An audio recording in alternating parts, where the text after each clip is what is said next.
tiada yang dapat menggantikan saat bersamamu.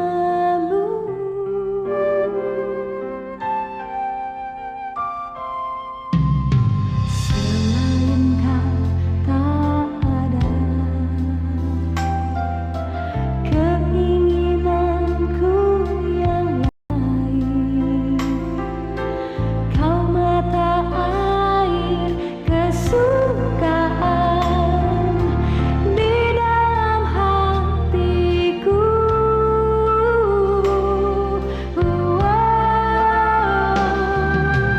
Kau yang ku ingini. Hari ini kita akan bahas masalah tentang kerasukan. Apakah definisi tentang kerasukan? Pertama adalah kerasukan penuh, kedua kerasukan setengah, ketiga dihinggapi setan. Dan saya akan membahas juga bagaimana untuk mengusir setan yang ada di dalam rumah. Saya ada cerita gini, Dara. Saya pernah suatu kali, Dara ya, suatu kali ini saya waktu ada punya tanah kira-kira hampir 500 meter persegi ya.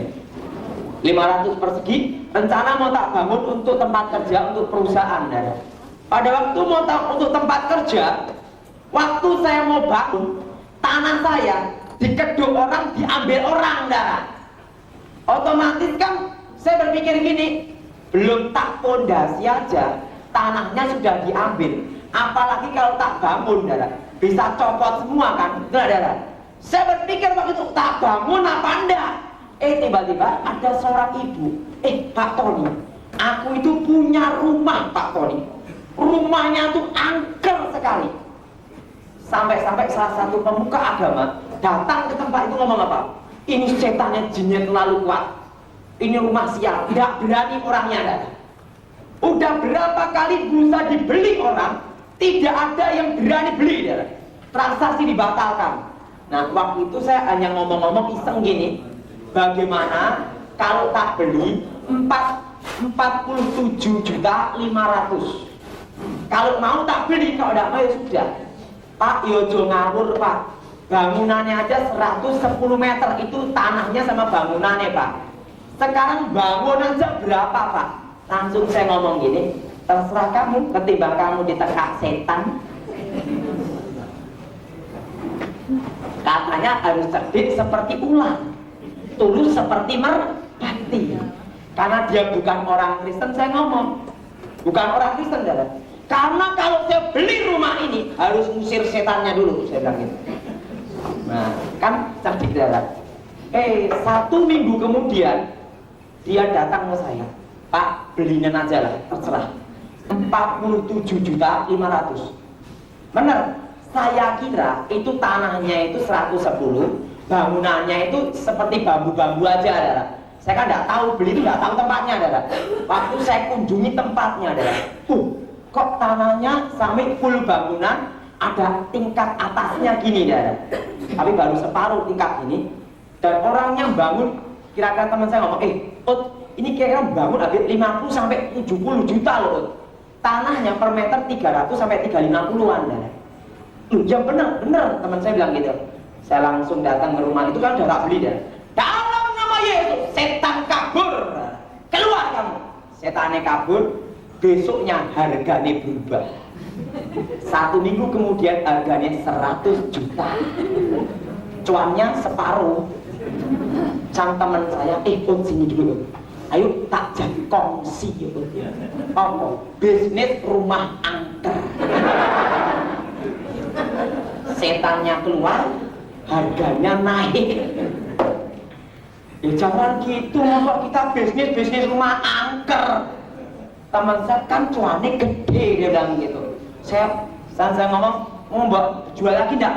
Enggak lah, mau tak renovasi sendiri. Loh, untuk apa? Ya untuk rencana untuk kebun binatang. Nah, saya suka binatang-binatang, darah. Saya ya untuk burung-burung merpati sama burung-burung berkicau. Nah itu saya punya tuh di Solo, darah. Nah saya katakan bagaimana cara untuk mengubiskan rumah angker untuk mengusir setan. Kan ada tanah yang terkutuk. Kalau punya tanah itu kerja apa saja bangkrut, kan ada. Ada juga tanah yang membawa kematian, namanya tanah terkutuk, alam maut. Setiap punya rumah di situ banyak yang mati kecelakaan, saudara. Dan juga ada tanah yang terkutuk banyak, saudara. Nah, nanti tak ajari tahap demi tahap cara untuk mengusirnya bagaimana. Nah, tapi kita bahas tentang kerasukan. Saudara, sering kita melihat kalau ada hamba Tuhan melayani, dalam itu setan keluar. Wah, yang dilayani pelepasan lari dia. Pendetanya juga ikut lari mengejar. Akhirnya menjadi Tom dan Jerry, kejar-kejaran. Betul nggak, saudara? Juga ada yang melayani pelepasan. Saya yang melayani pelepasan sendiri, saudara. Saya berangkat sendiri, saudara. Jarang saya ngejak teman banyak. Ada ngejak teman 10, satu pegang kepala, kaki kiri dikujar. Betul nggak, saudara? Ada juga yang melayani pelepasan.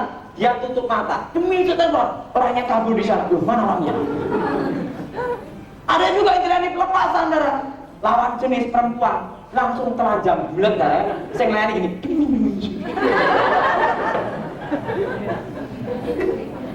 Nah, saudara, saya akan ajarkan saudara bagaimana cara melayani pelepasan.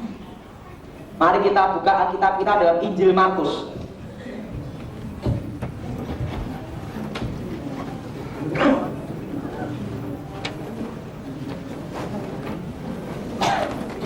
Injil Markus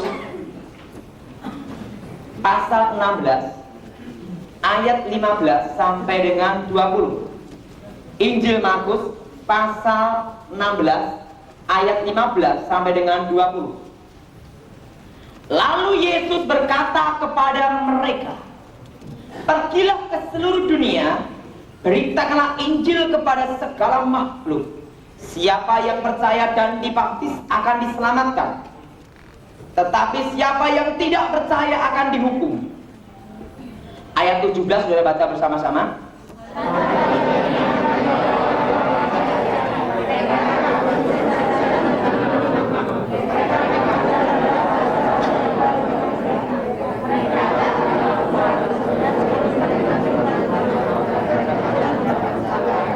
Mereka meletakkan tangannya atas orang sakit dan orang itu akan sembuh.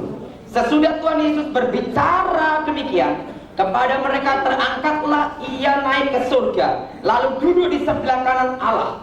Mereka pun pergilah memberitakan Injil ke segala penjuru, dan Tuhan turut bekerja dan meneguhkan firman itu dengan tanda-tanda yang menyertainya. Nah, saudara, sebenarnya mengusir setan dalam nama Yesus itu bukan karunia khusus. Ingat, bukan karunia khusus. Dan kedua, bukan talenta khusus, tetapi tanda setiap orang percaya. Tandanya orang mati, dia tidak bisa bernapas dan tidak bisa mandi sendiri. Betul tidak? Kemudian repot ini. Ya, repot. Cirinya orang hidup, dia bisa bernapas dan mandi sendiri. Betul tidak? Nah, saudara, demikian tanda setiap orang percaya itu diberi kuasa untuk mengusir setan di dalam nama Tuhan Yesus. Nah, saya akan ajarkan bagaimana cara melayani pelepasan. Apakah kerasukan itu?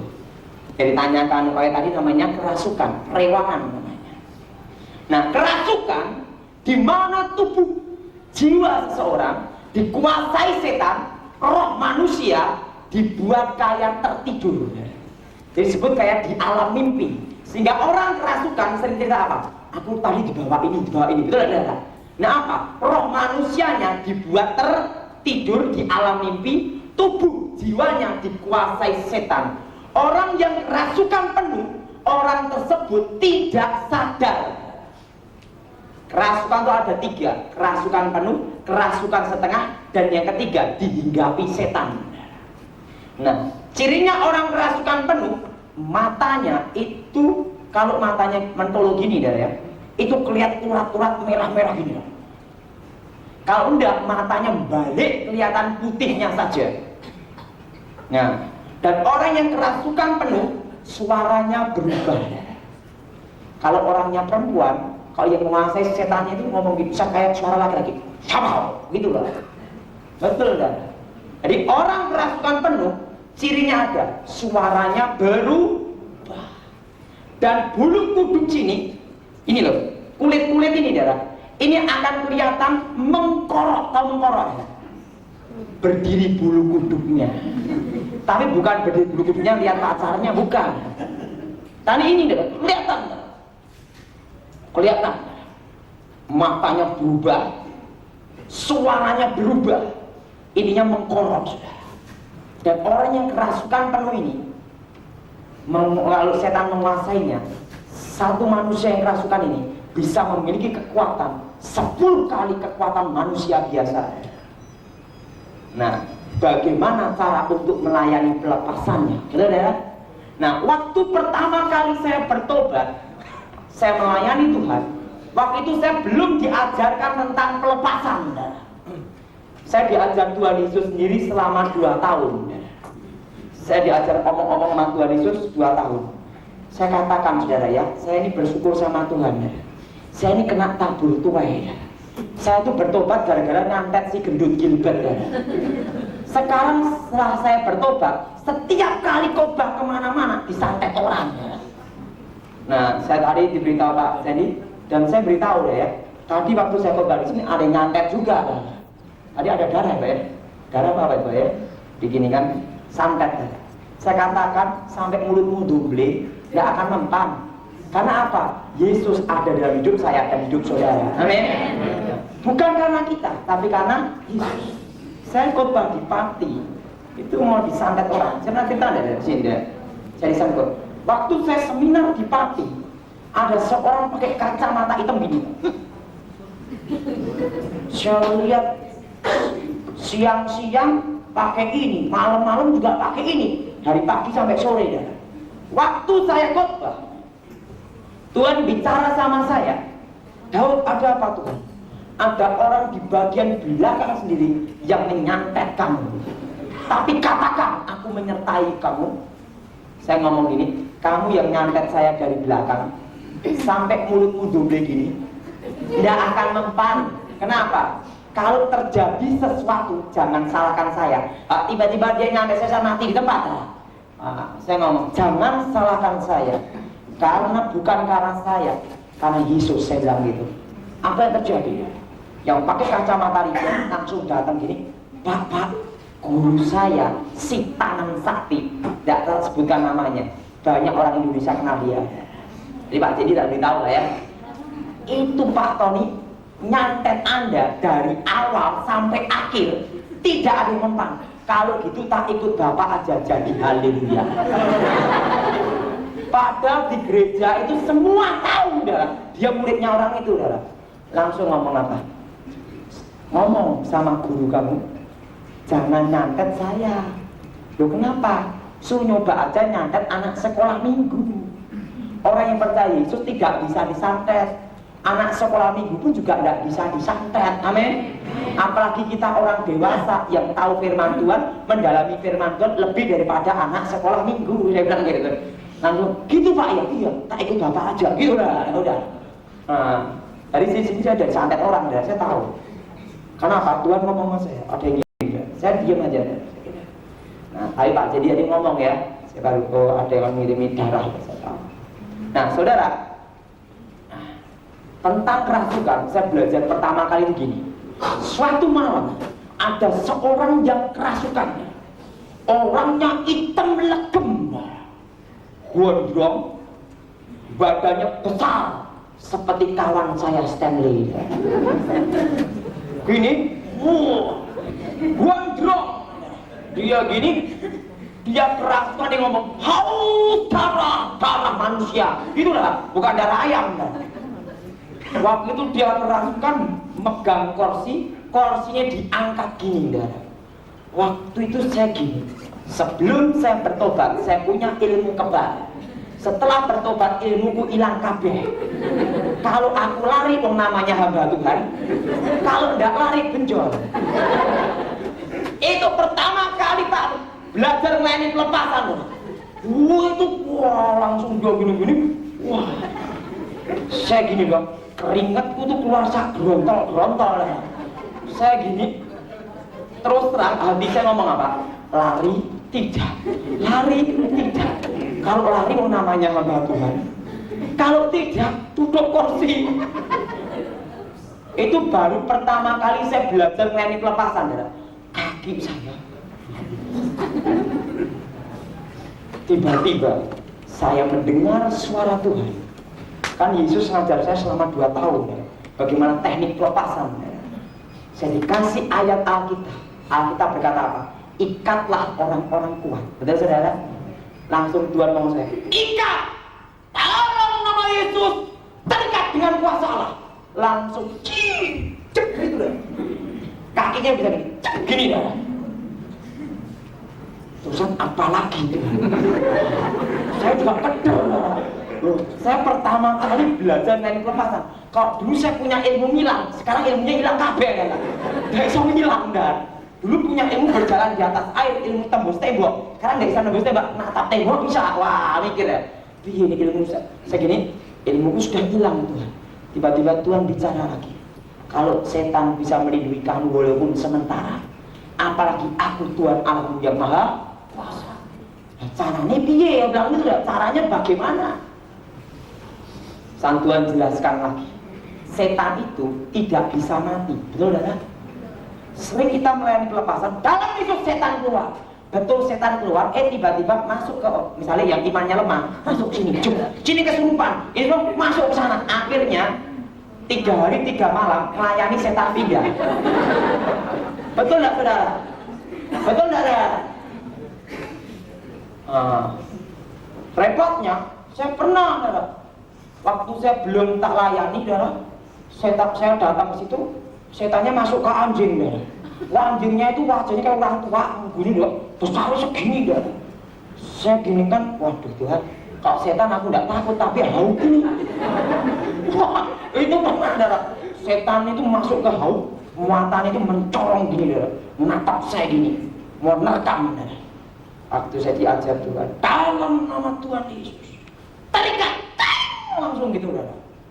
Nah, waktu saya diajar Tuhan, pertama ikat dulu. Nah, saat apa lagi Tuhan? Tahu, setan itu tidak bisa mati.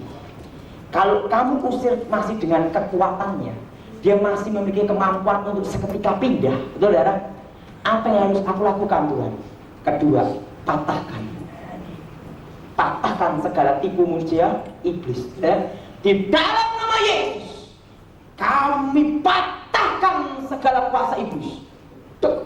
San patahkan, hancurkan dalam nama Tuhan Yesus. Segala kuasa setan kami hancurkan dalam nama Yesus.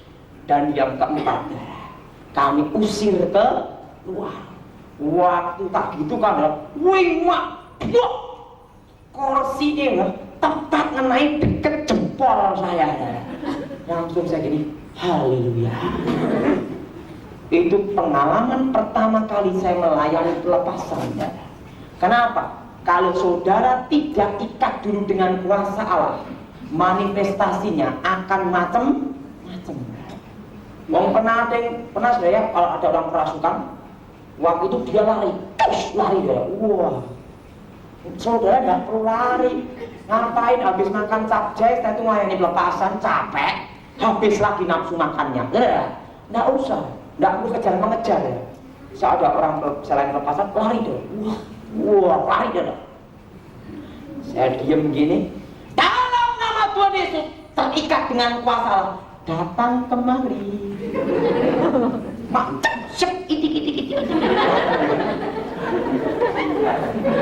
Datang dia, ingat, kekristenan bukan kata-kata filsafat, tapi kata-kata kuasa. Apa saudara? Kuasa. Dalam nama Tuhan Yesus, terikat. Saya datang kemari. Itik. Pegang kepalanya. Kami ikat, kami patahkan, kami hancurkan kekuatan keluar. Karena apa? Setan tidak bisa mati. Kalau roh itu keluar, dia memerlukan waktu untuk memulihkan kekuatannya. Betul saudara? Kalau saudara tidak ikat dulu, waduh saudara, melayani pelepasan bisa 1 orang kerasukan bisa dilayani 10 orang. Betul saudara? Kalau saudara tahu teknik ini, tidak perlu capek-capek. Betul saudara? Diikat, saudara hancurkan, usir keluar. Nah, saya pernah melayani. Waktu itu ngejak Yusak kawan saya, saudaranya Pak Stanley, saudaranya Lukas, kawan saya ini, ya. Itu ada orang belajar tenaga dalam, orangnya tinggi besar, dia badannya, halteran setiap hari dia. Waktu dia orang tersebut kerasukan, tiba-tiba Yusak ngomong, dalam itu terikat, tangannya pas gini ya. Terusan dia ngomong, untung Mbak ajari aku teknik mengikat. Kalau nggak belajar teknik mengikat, buah gigiku rontok. Nanti kalau ditanyai sama teman-teman, kenapa gigimu rontok, Yusak? Karena melayani pelepasan. Jadi tak beritahu, kalau melayani pelepasan harus di. Nah, saya ngajar sama Yusak, diikat dulu waktu dia gini. Kalau enggak gue ikat, manifestasinya akan macam. Sering dah saya melayani pelepasan. Nah, saya pernah suatu hari waktu saya doa, saya muji nyembah Tuhan, ada seorang yang namanya Daniel. Dia punya ilmu aji Brojo Mukti. Nah, waktu itu saya baru doa gini, saya itu diginikan, kakinya dia gini, langsung rencana mau dipukul gini dah, gini dah. Jadi ulu hati saya mau diulek gitu, karena saya menegur dia karena dia punya tenaga dalam. Padahal dia sekolah Alkitab ya sudah. Tak tegur waktu itu dah. Waktu itu saya mau dipukul gini dah. Waktu itu saya tiba-tiba saya gini, di dalam nama Yesus segala kuasa setan kami ikat. Tapi saya tidak tahu kalau ada orang memukul saya. Waktu dia mau memukul saya, gini. Kalau kain-kain itu anjing nah. Ini kok ini apa ya gitu. Saya buka mata, kakinya pas gini sama tangannya pas gini, langsung keluar darah dari hidung sama mulutnya. Saya bilang gitu, langsung saya ngomong, kamu harus bertobat. Saya doakan dalam nama Tuhan Yesus, segala kuasa setan kami ikat, kami patahkan, kami hancurkan, kami usir keluar. Karena apa? Kalau saudara tidak saudara ikat terlebih dulu, manifestasinya akan macam-macam. Jangan sampai saudara melayani pelepasan, yang dilayani pelepasan benjol-benjol kabeh. Iya, kalau udah diikat dulu bisa banting-banting ke tembok macam-macam dah. Habis dari pelepasan, setannya kabur, sing dilayani mau betul tidak, saudara? Kasihan dong orang yang dilayani pelepasan, betul tidak, saudara? Betul, saudara? Nah, jadi orang yang kerasukan penuh, orang tersebut dalam kondisi tidak sadar. Nah, kalau itu langsung diikat, paling hancur usir keluar. Jangan buat konseling. Wong setan di konseling. Karena orang tersebut tidak sadar, tidak perlu dikonseling. Kamu percaya Yesus ya? Nah, setan ngomong, apa kamu? Karena orang kerasukan itu tidak sadar kalau yang penuh ini. Jadi langsung kamu ikat, patahkan, hancurkan, usir. Ngerti tidak nih saudara? Nah, apakah melayani pelepasan harus dipegang tangannya? Saya pernah melayani pelepasan tuh gini, saudara. Ada seorang ibu yang punya susuk. Di sini susuknya, sini banyak sekali susuknya. Setelah tak layani keluar, Tuhan ngomong lagi, ada apa Tuhan? Di bagian itunya, itu ada susuk. Dan saya ngomong kok Tuhan ngomong itu apa Tuhan? Terus kamu tanya dewi, Tuhan ngomong gitu. Kamu tanya sendiri. Waktu saya tanya, Bu, kok Tuhan ngomong masih ada satu susuk yang belum keluar, tapi bagian itunya katanya Tuhan itu, Bu. Nanti ibu itu ngomong, ada apa, Bu? Bagian kemaluan saya susuk. Hah? Kan nggak mungkin saya demi tetap gini. Kan nggak mungkin, saudara. Kalau saya gini, wah hamba Tuhannya nggak punya aturan, betul saudara? Tapi kalau tak duding gini dalam nama Yesus, jemaat ada yang tanya, Bapak duding apa? Wah, itu melayani pelepasan yang paling makan hati itu, saudara. Wah itu saya bingung, bagaimana ini Tuhan? Betul ada? Tuhan ngomong apa? Angkat tanganmu. Waktu itu tak suruh angkat tangan, saya ngomong, Tuhan, Engkau sendiri yang bekerja. Dalam teman itu, susuk keluar. Begitu keluar, udah keluar Pak Tony. Kamu lari ke toilet.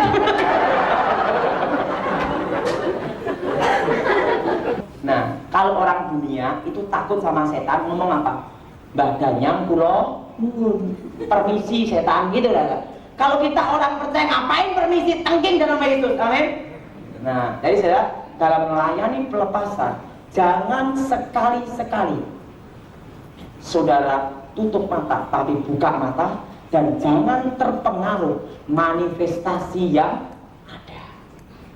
Dan saudara dalam melayani pelepasan harus menguji setiap roh. Karena apa? Waktu kita melayani pelepasan, setan akan menjebak kita, yaitu dalam suatu dimensi, namanya dimensi alam maya, alam gaib. Misalnya ini kita melayani pelepasan. Untuk contoh, mari Pak Stanley, ini teman saya ini, ayo. Lukas, sini ke depan Lukas. Nah, ini kawan saya. Kepalanya mulus. Ini tandanya orang yang diberkati. Begitu minyak urapan datang tanpa tersandung, langsung mengalir. Nah ini misalnya melayani pelepasan. Ini juga melayani pelepasan. Yesus gini. Jangan begitu gini. Sing untuk ini mana? Ya Pak Jenny, sini Pak Jenny. Wah. Nah, setelah itu, mari Bu Jenny juga sini. Nah, Bu Jenny, yuk ke depan ya. Tidak apa-apa, untuk contoh. Pak Ibu aja, tidak apa-apa. Misalnya, waktu kita melayani pelepasan, misalnya dilayani pelepasan ini, siapa ya? Ini kawan saya. Misalnya gini, gitu. Ya, gini loh, gini Pak. Gini loh. Nah, setan itu akan menjebak di alamnya alam gaib. Ini nanti bisa lihat anjing, ini bisa lihat ular, ini bisa lihat kodok, yang benar sing mana? Terima kasih, mari. Satu tim ada 5 orang, penglihatannya bisa beda-beda semua. Itu disebut dijebak di alam maya.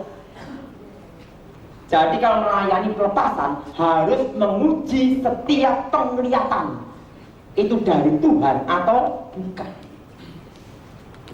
Bahkan ini nanti lihat kodok, ini lihat kadak, lihat kosongan, ini lihat boneka, nanti lihat kuda lumping, ya. Bingung, sing bener sing mana? Itu adalah.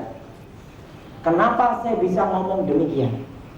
Karena saya sudah sering melayani pelepasan. Jadi sikap kita bagaimana waktu melayani pelepasan? Kita tanya sama Tuhan, Tuhan, kita tengking dulu. Kalau itu segala setan, keluar. Setiap penglihatan kita tengking dulu. Ini dari Tuhan atau bukan? Nah, kalau dari Tuhan itu kelihatan jelas sekali ya. Nah, bedanya karunia penglihatan dengan indera keenam itu ada bedanya. Nanti lain waktu tak jelaskan tentang indera keenam dan indera ketujuh ya. Kok ada indera keenam, ada indera ketujuh, tapi tahun depan. Nah, saudara, tak jelaskan dulu. Kalau indera keenam dari kuasa setan itu digunakan setiap waktu bisa. Kalau mau langsung lihat. Tapi kalau karunia penglihatan dari Tuhan, kalau Tuhan ngasih petunjuk baru tahu. Kalau Tuhan tidak ngasih juga tidak tahu. Terus terang, ada jimat di depan saya gini. Tuhan tidak memberikan saya penglihatan, tidak tahu. Tapi kalau Tuhan ngasih saya karunia penglihatan, Tuhan berikan saya penglihatan, karunia roh bekerja. Jimat disimpan di dalam tanah, saya tahu. Karena Tuhan beri saya tahu. Tapi tidak bisa digunakan seenak kita. Kalau kita ingin langsung dapat, enggak, saudara. Itu seturut kehendak Allah. Kalau indera keenam dari setan lain, saya katakan kepekaan mendengar suara Tuhan bukan indera keenam, tak beritahu. Tapi saya nyebutnya disebut indera ketujuh. Loh kok saya nyebut indera ketujuh siapa? Aku sendiri. Kenapa? 7 adalah angka sempurna. Indera keenam bicara tentang alam nyata dan alam gaib. Padahal kalau kita berdoa itu menerobos alam gaib, menembus alam gaib, doa peperangan sampai menembus ke surga. Betul saudara? Ada satu alam lagi, itu adalah surga. Jadi kepekaan mendengar suara Tuhan itu bukan indera keenam, tapi indera ke-7. Yang nyebut siapa? Daud sendiri, gitu ya. Karena apa? Kalau saya melayani pelepasan, orang yang ngomong, saya itu punya indera keenam. Saya juga ngomong, aku punya indera ke-7. Apa kuwi itu? Apa itu? Nah, kamu akan tahu kalau kamu bertobat. Itu saudara. Nah, beda. Jadi kalau kita bicara tentang indera keenam, itu selalu berhubungan dengan alam nyata dan alam setan. Angka 6 bicara tentang antikristus. Angka 66, saudara, angka manusia. Beda, saudara. Ya, jangan tahun depan tapi saudara ya. Nah, pada waktu Tuhan memberikan saya penglihatan, saya lihat. Tapi perlu saudara tahu, setiap penglihatan harus diuji. Ini dari Tuhan atau bukan? Karena apa? Kok dibuat konsentrasi supaya apa? Konsentrasi dalam pelayanan pelepasan supaya satu tim konsentrasinya pecah, ribut masalah penglihatan. Jadi supaya konsentrasi tim pecah. Karunia penglihatan itu penting sekali juga untuk mendeteksi apakah itu dari Tuhan atau bukan. Saya mau tanya, bukankah kasus ini sering terjadi? Betul saudara? Betul saudara? Nah, jadi saya uji dulu ini dari Tuhan atau bukan. Sudah tuntun dalam doa pelepasan gini, dalam nama Yesus segala roh jahat, segala kuasa setan, roh kutuk keluar dari Yesus. Tapi ingat, badannya suruh ngelem supaya menghindari kontraksi saraf refleks namanya. Kalau dia dalam keadaan panik, tangannya bisa gini dong, gini loh, dan kakinya bisa begini, buk gitu. Nah, jadi suruh ngeloskan karena pikirannya masih sadar, perlu dituntun dalam doa pelepasan. Pak, bagaimana cirinya dia udah lepas atau belum? Alkitab berkata, dari buahnya lah kamu akan tahu. Nah, ngerti ini saudara? Nah, dan saya dinasihatin Tuhan. Pada waktu saya diajar Yesus 2 tahun, Tuhan ngomong sama saya, Daud, ada apa Tuhan? Saya tanya sama Tuhan, kamu tahu enggak apa yang membuat hatiku sedih? Ada apa Tuhan? Banyak orang berkajang dengan nubuatan dan penglihatan, tapi tidak pernah kembali ke Alkitab. Tapi ajarkan umatku untuk kembali ke Alkitab. Ingat, penglihatan kita ini tidak sempurna. Betul saudara? Nubuatan kita juga tidak sempurna. Ya, kelemahan orang Kristen. Wah, misalnya ada bantuan, yang ada karunia nubuatan, rukuduk datang semua sosor kepala. Entah nubuatnya benar, entah enggak, pokoknya nubuat. Enggak taunya itu nubuat. Bukankah itu sering terjadi? Betul saudara? Kalau saudara minta saya doain, Pak tolong nubuatin saya, nubuat atau dewi. Kita ini bukan dukun, saudara. Betul saudara? Jadi ingat, peganglah imanmu sampai akhir hidup. Nubuatan dan penglihatan adalah meneguhkan iman kita semakin dekat dengan Tuhan. Arahkan jemaat untuk semakin intim dengan Yesus Kristus. Nah, saudara, kembali ke jalan yang benar. Jadi kalau orang yang dilayani pelepasan kerasukan setengah, tidak harus mutah-mutah. Memang ada yang mutah-mutah, ada yang kentut, tapi tidak harus kentut. Dan juga ada yang kejet-kejet. 100% itu biasanya manifest. Kita tuntun dalam doa pelepasan. Biasanya habis dilayani pelepasan, setan sebelum keluar dari tubuh manusia, setan itu licik, merusak saraf halusinasi otak kecil bagian sini. Jadi setelah kita layani pelepasan, sebelum dia mau keluar, dia itu merusak dulu saraf ini saudara. Sehingga orang yang habis kita layani pelepasan, dia ngomong apa? Pak, aku kok bisa lihat setan ya Pak ya, padahal dia sudah lepas. Itu saraf otak kecilnya kena. Kenapa setan merusak saraf otak kecilnya? Jadi pertanyaan itu, betul saudara? Supaya orang tersebut bimbang dan itu buka celah setan balik lagi. Jadi setan itu dikatakan penipu dan licik sekali. Sebelum melepaskan mangsanya, dirusak dulu saraf otak kecil. Nah, saya mau tanya, siapa yang pernah dilayani pelepasan angkat tangan? Coba. Ini ya, kepala bagian sini atau sini rasanya nggak enak kan? Rasanya kalau bagian sini kayak kemeng-kemeng nggak enak gitu loh. Sang badannya rasanya lemes, betul nggak ada? Karena apa? Setan itu licik sekali. Sebelum keluar, dia merusak saraf otak kecil. Karena itu, kalau mau melayani pelepasan, diikat dulu, dipatahkan, hancurkan, usir ke. Nah, sehingga orang yang kita layani pelepasan, kadang sarafnya dirusak setan, bagian saraf sini atau sini. Habis dilayani pelepasan dia. Bener lah. Habis dilayani pelepasan ini kan tidak. Yang ngalami angkat tangan. Ngalami tidak ya? Iya, ngalami. Kenapa saya bisa ngomong demikian? Karena saya terjun sejak kecil di bidang itu. Setelah saya bertobat, jadi saya ngerti, saudara. Karena apa? Itu saraf refleksnya dirusak setan. Nah, jadi kalau ada kasus seperti itu, kita harus memberitahu orang yang kita layani bahwa kamu sudah lepas. Yesus sudah melepaskan engkau dari kegelapan. Itu hanya halusinasi. Nah, itu biasanya sembuh sampai 3 atau 1 tahun secara medis. Tapi kalau bagi Tuhan tiada yang mustahil. Kita doain dalam Yesus sembuh. Amin ya. Nah, kalau dilayani pelepasan, kita harus juga kita mendoakan kesembuhan ini. Ngerti ini saudara? Jelas enggak? Nanti hanya jelas mau. Ngerti saudara? Ya. Jadi ada namanya saraf halusinasi otak bawah sadar. Nah, setan sebelum keluar itu merusak dulu. Ngerti ini saudara ya? Jadi kita kalau ada kasus seperti itu, kita harus memberitahu orang yang bersangkutan bahwa kamu sudah lepas. Yesus sudah melepaskan kamu dari kegelapan. Karena apa? Darah Yesus mengatakan apa? Waktu Yesus nanti kau salib sudah selesai. Amin ya.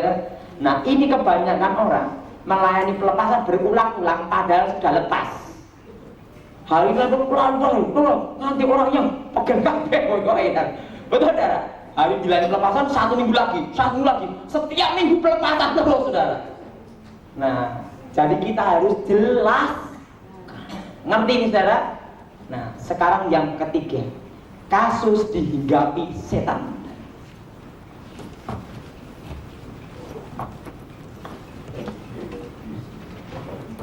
Kasus dihinggapi setan.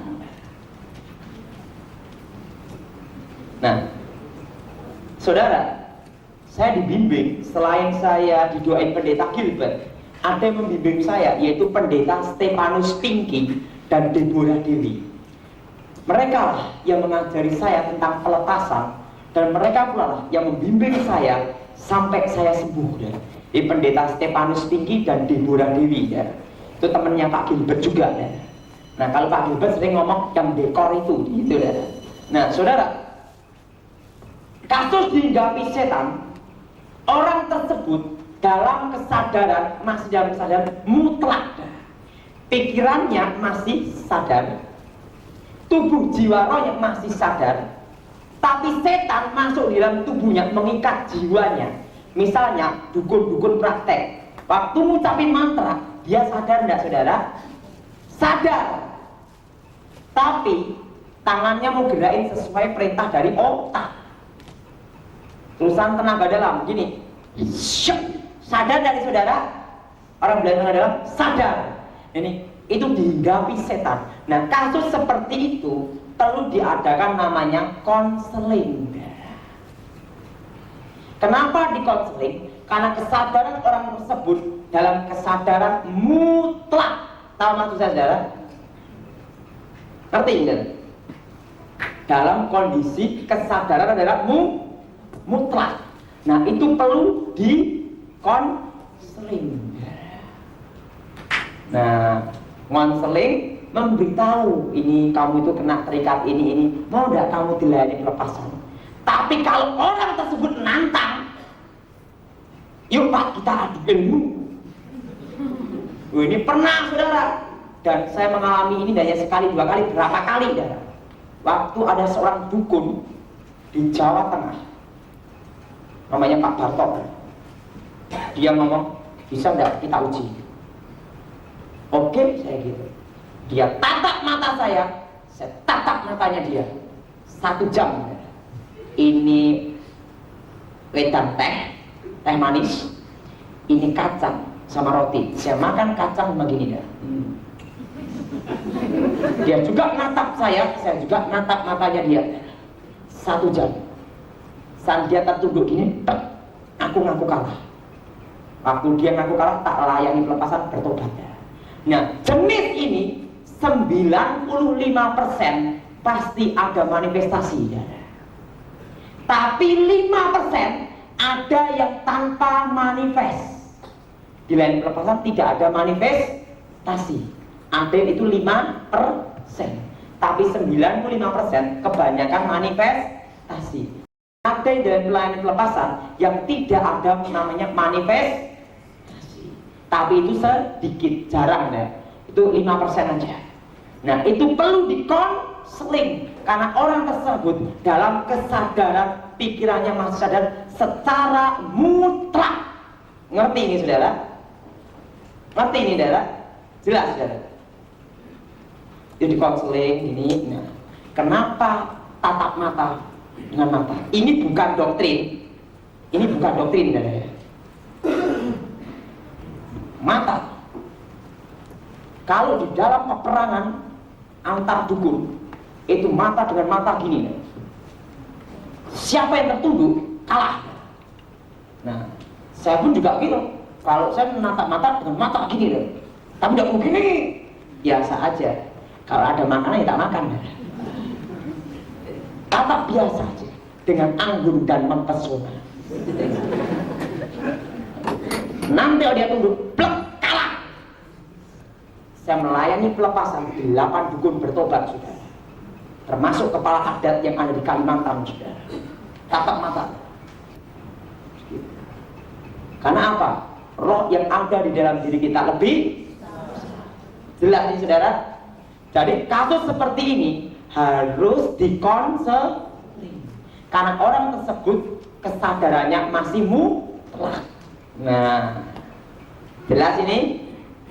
Nah, nanti mana? Diikat, patahkan, hancurkan, usir ke. Nah, bagaimana untuk mengusir setan kalau setan itu ada di rumah? Betul, saudara? Tak beritahu caranya, tapi ingat, jangan bisnis rumah angker. Waktu saudara menginjakkan kaki saudara di tanah itu, kita buka Alkitab dulu ya, dalam kitab Yosua pasal 1.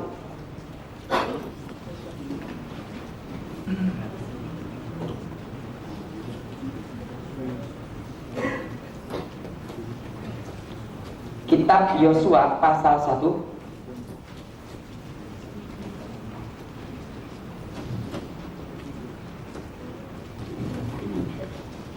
Kitab Yosua pasal 1 ayat yang ketiga. Setiap tempat yang akan diinjak oleh telapak kakimu, kuberikan kepada kamu seperti yang telah kujanjikan kepada Musa. Nah, Yosua mendapat perintah untuk menduduki tanah perjanjian. Nah, saudara kasih dalam Tuhan, ayat ini, firman Tuhan, itu juga berlaku untuk Yosua, tapi juga untuk kita pula. Amin.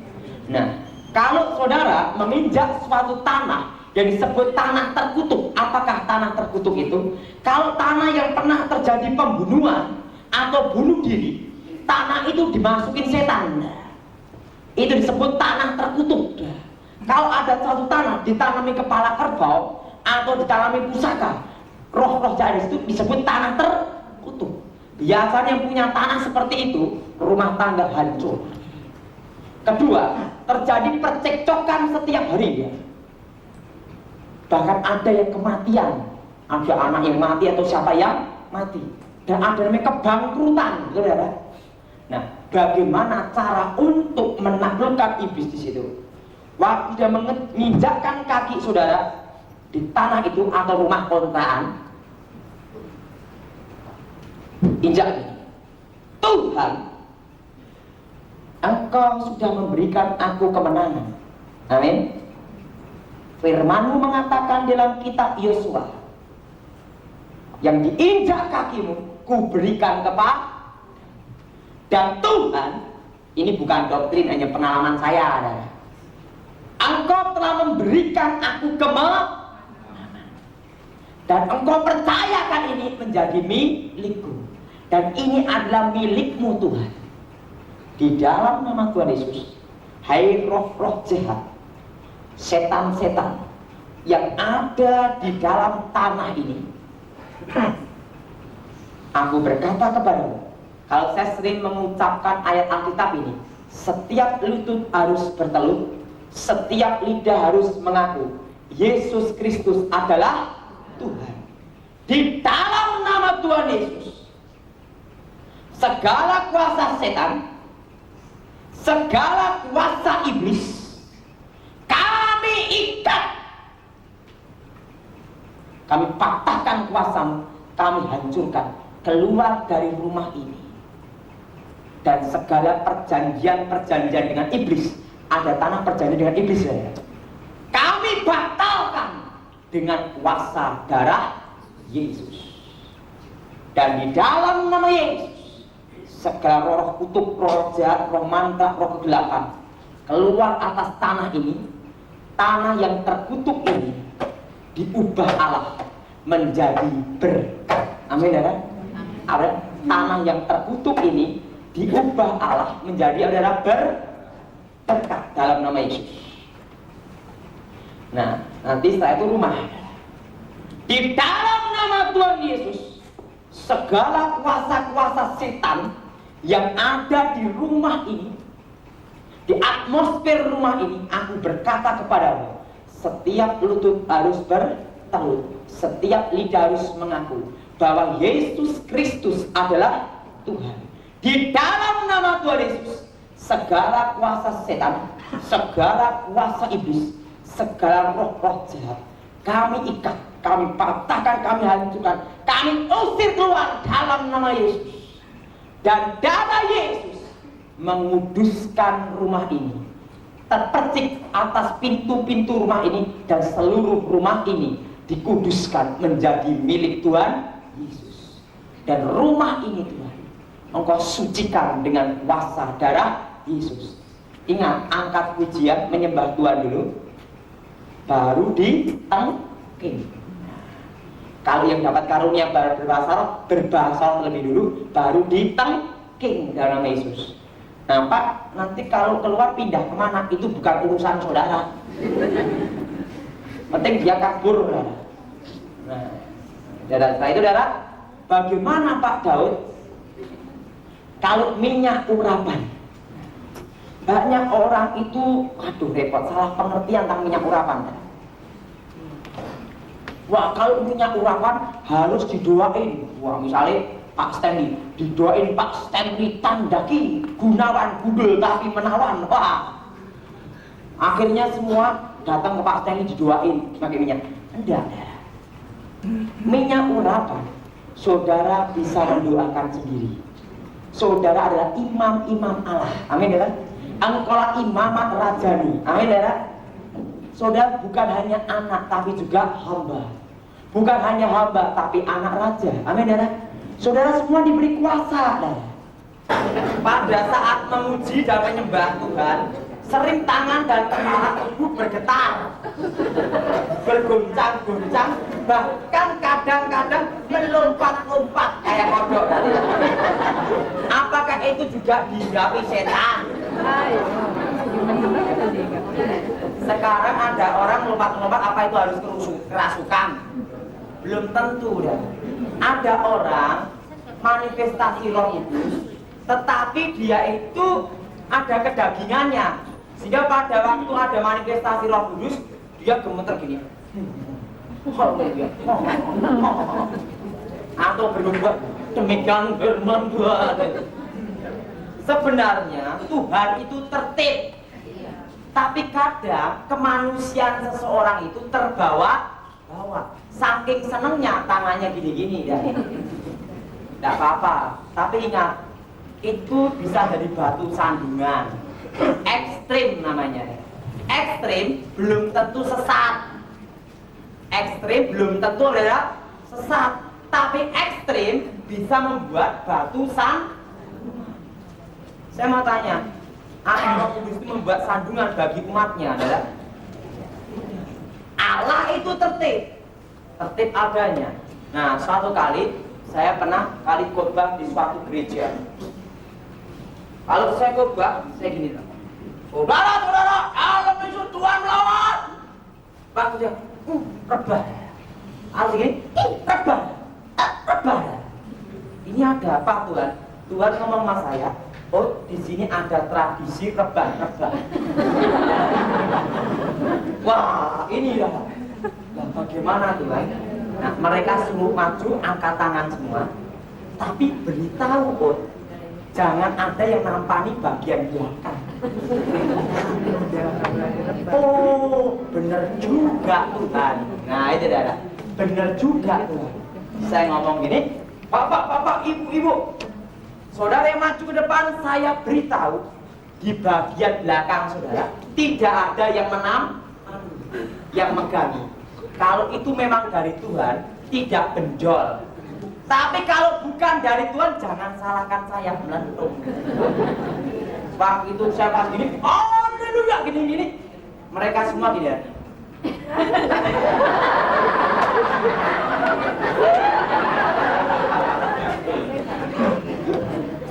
Itu namanya tradisi geblak. Ada juga dilayani, ditumpang tangan, ada yang rebahnya gini. Saya tanya, ada apa? Saya lihat teman saya geblak, saya akhirnya ikut tidur aja.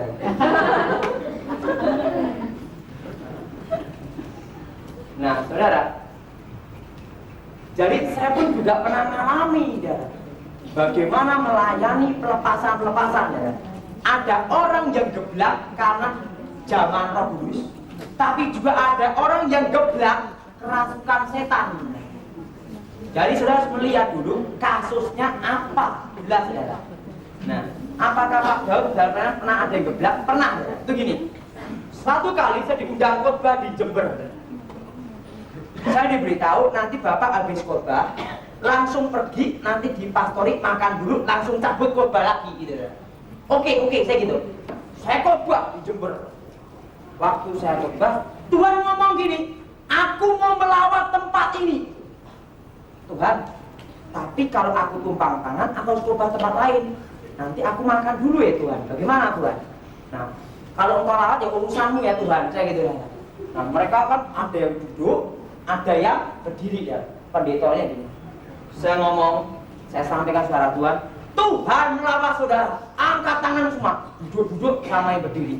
Langsung saya jalan untuk menuju ruang pastori untuk makan, saudara. Sak gereja, sak pendetanya geblak kabeh. Nah, saya di pastori, ini yang orang yang mau nganter aku lama sekali. Saya balik ke situ dan ke gereja. Loh kok udah geblak kabeh? Ya, saya ngomong, yang ini dia masih berbangsa gini. Ayo bangun dulu, ada apa? Ini mau khotbah lagi. Mereka biar kita yuk pulang.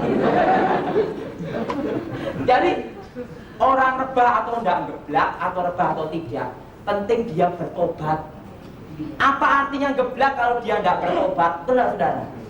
Apa gunanya hari ini geblak-geblak tapi besok jadi maling kabeh? Percuma, betul saudara? Tapi juga jangan sampai rebah karena jengkol atau pete. Ini terjadi, saudara. Saya punya kawan orang Batak yang ngomong, dia cerita kan dia pengerja perintisan gereja, saudara. Dia lari-lari ke tempat itu. Pendetanya ngomong, hei, kan teman saya ini di pastori makan pete sama jengkol, pete banyak kan? Nah, baru makan pete, pendetanya ngomong, ayo sini tumpang tangan dulu. Setiap kali pendeta tumpang tangan tidak ada yang rebah. Tapi setiap teman kak saya tumpang tangan mesti rebah. Tumpang mesti rebah. Mesti rebah. Langsung diumumkan di gereja gini. Wah, pengerja kita ini dari Inteos ngomong gitu. Karena itu teman saya sekolah kita dipakai Tuhan luar biasa. Nah, saudara yang geblak-geblak besok akan dikonseling. Semua yang geblak dikonseling ngomong apa? Pada waktu pengerja bapak itu tumpang tangan dari mulutnya keluar buah. Daripada saya toksing di belakang ada yang ngampani, lebih baik saya rekam.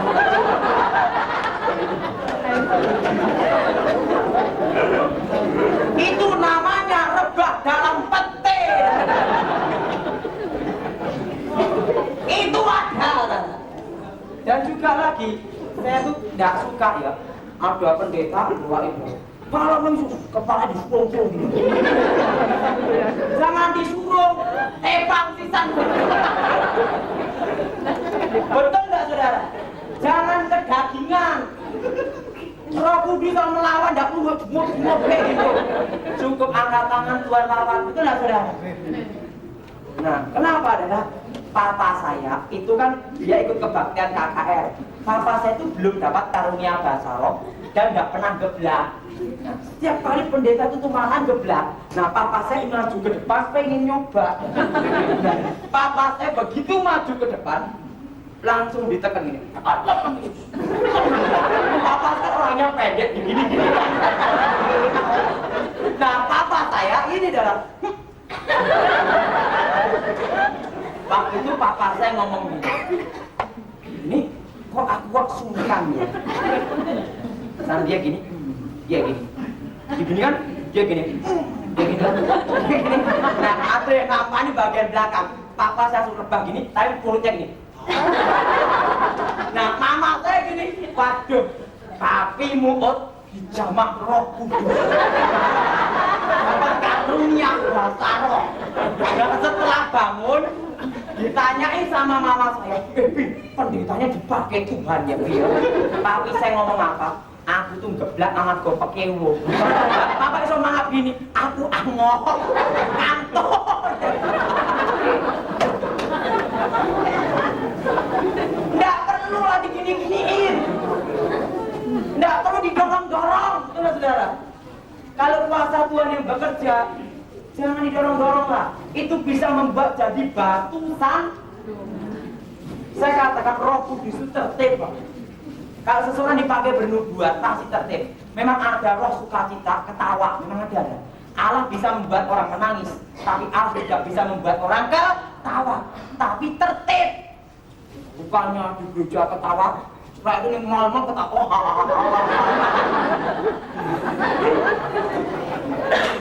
Ingat, Allah juga bisa membuat orang ketawa, tapi Allah juga bisa membuat orang menangis. Tapi jangan jadi batu sandungan dengan kedagingan saudara. Nah, saya katakan orang yang dipenuhi Roh Kudus itu tertib kok saudara. Memang ada orang yang geblak karena kerasukan roh jahat. Nah, pernah suatu kali ini lebih lucu lagi ya. Waktu yang saya khotbah di suatu gereja, setiap jemaatnya itu gini ya. Dan setiap minggu kursi saya ada yang patah. Waktu saya khotbah, saya tuh tanya sama jemaatnya, ada toh Bu, kok semua anggota gereja ini semua kok gini-gini tuh? Dia naksir Alkitab tapi keliru. Gini, kan pada hari Pentakosta kan bergoncang. Jadi kalau jemaat saya ingin dipenuhi Roh Kudus, porsinya saya goyang-goyang. Jadi akhirnya tak gereja setiap minggu mesti ada yang patah. Nah, tapi bukan di sini. Nah,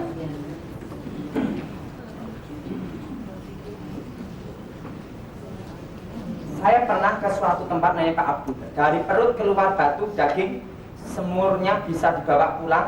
Apakah ini kuasa kegelapan? Positif kuasa kegelapan, kuasa setan. Saya pernah ke Abdullah, dari perut keluar batu, daging. Ini menggunakan namanya ilmu karang. Ilmu karang itu gini, misalnya ya, set gini keluar keris, set gini keluar paku. Itu namanya sihir. Nah, kalau suatu benda yang keluar dari tubuh manusia pasti keluar darah. Waktu dilayani pelepasan, tapi kadang bendanya hilang. Nah, itu tak bahas tahun depan. Namanya sihir hitam, sihir putih, semua dari setan. Bagaimana dengan ilmu hipnotis? Apakah ada kuasa gelap di dalamnya? Saya katakan hipnotis ada kuasa gelap. Hipnotis sama gendam itu beda. Hipnotis itu seseorang dalam keadaan konsentrasi. Gendam di mana orang tersebut dalam keadaan tidak konsentrasi, namanya gendam. Nah, kalau hipnotis itu gini. Lihat saya. Nah, enggak, ini bukan hipnotis. Saya sudah bertobat, mati. Jangan takut, saya tidak akan melet Anda. Ilmunya udah hilang. Kan gini kan. Itu dengan namanya konsentrasi. Tapi kalau gendam, misalnya gini, nyeblek gini, ceplak itu langsung seret emas, jarum, emas apa nih? Berlian, itu namanya gendam. Di mana orang tersebut dalam keadaan tidak konsentrasi. Nah, tak jawab tahun depan. Ini kan apa? Sesi berikutnya ya Pak ya. Nah, karena kalau tak bahas kabel ya, waktunya sudah. Saya sendiri khotbah dari jam 1 ke sekarang ya. Bayangin kayak gitu.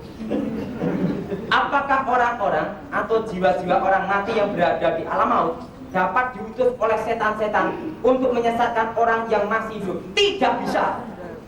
Hubungan antara orang mati dan orang hidup terputus. Kalau kita mati dalam Tuhan, detik itu juga langsung di Firdaus.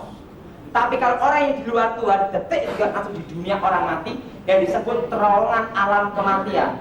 Saudara bisa dapat bukunya Dunia Roh. Judulnya itu ada itu. Di situ ada dunia roh.